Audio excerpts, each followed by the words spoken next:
Hi friends, എല്ലാവർക്കും Rossi ശുചിക്കൂട്ടിലേക്ക് വീണ്ടും സ്വാഗതം. ഇന്ന് ഞാൻ ഉണ്ടാക്കാൻ പോകുന്ന ഒരു പുഡിങ്ങാണ്. കോഫി വെച്ചുകൊണ്ടുള്ള ഒരു പുഡിങ്ങാണ് ഉണ്ടാക്കാൻ പോകുന്നത്. അപ്പോൾ അതിന് നമുക്ക് എന്തൊക്കെയാണ് വേണ്ടുന്നതെന്ന് നോക്കാമോ? അപ്പോൾ കോഫി പുഡിങ്ങിന് വേണ്ടി എന്തൊക്കെയാണ് വേണ്ടതെന്ന് നമുക്ക് നോക്കാം. ആദ്യമായിട്ട് നമുക്കൊരു 3 സ്പൂൺ കോൺഫ്ലോർ വേണം, 3 സ്പൂൺ. പിന്നെ നമുക്കൊരു 2 സ്പൂണിൽ കോഫി പൗഡർ വേണം, ഇൻസ്റ്റൻറ്റ് കോഫിയാണ്. പിന്നെ ഒരു 5 സ്പൂൺ ഷുഗർ വേണം. പിന്നെ നമുക്ക് ചോക്കോ ചിപ്സ് വേണം കുറച്ച്. പിന്നെ നമുക്ക് 2 കപ്പ് പാലും വേണം, കുറച്ച് വെള്ളവും വേണം. ഇത്രയാണ് നമുക്ക് വേണ്ടത്. അപ്പോൾ നമുക്ക് കോഫി പൗഡർ ഒന്ന് കലക്കി വയ്ക്കാം.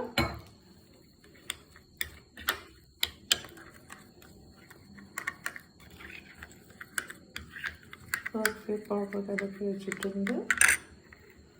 നമുക്ക് കോൺഫ്ലവറോടെ കലക്കി വയ്ക്കാം. കോൺഫ്ലവറോടെ പച്ചവെള്ളത്തിൽ കലക്കി വെച്ചാൽ മതി.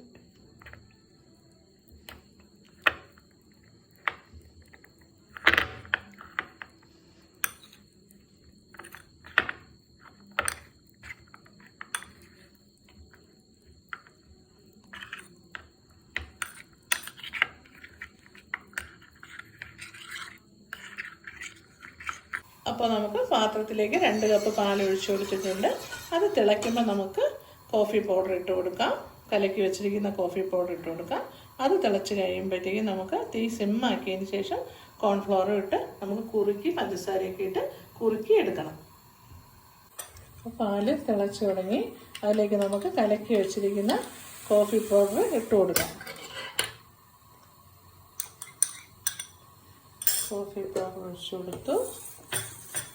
നല്ലപോലെ തിളക്കട്ടെ.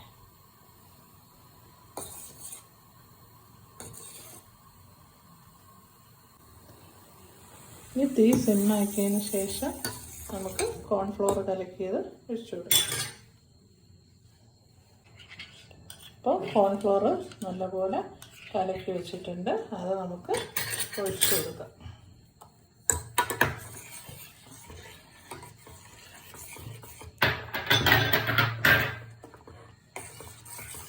കുറുകി വരട്ടെ. ഷുഗർ ഇട്ട് കൊടുക്കാം.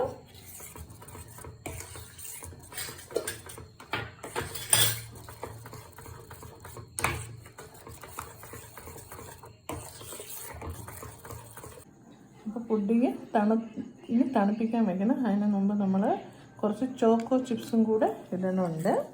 എന്നിട്ട് ഫ്രിഡ്ജിലൊരു 2 മണിക്കൂർ തണുപ്പിച്ചതിന് ശേഷം നമുക്ക് എടുക്കാം.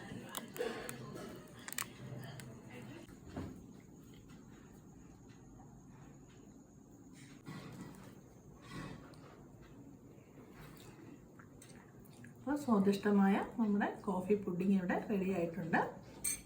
നല്ല ടേസ്റ്റാണ്. മധുരമൊക്കെ ആവശ്യത്തിന് നമുക്ക് ചേർക്കാം. അപ്പോൾ എല്ലാവരും ഇത് ചെയ്ത് നോക്കണം. ലൈക്ക് ചെയ്യണം, ഷെയർ ചെയ്യണം, പിന്നെ കമൻറ്റ് ചെയ്യണം, സബ്സ്ക്രൈബ് ചെയ്യണം. അടുത്തൊരു റെസിപ്പിയുമായി വരുന്നത് വരേക്കും. Bye bye.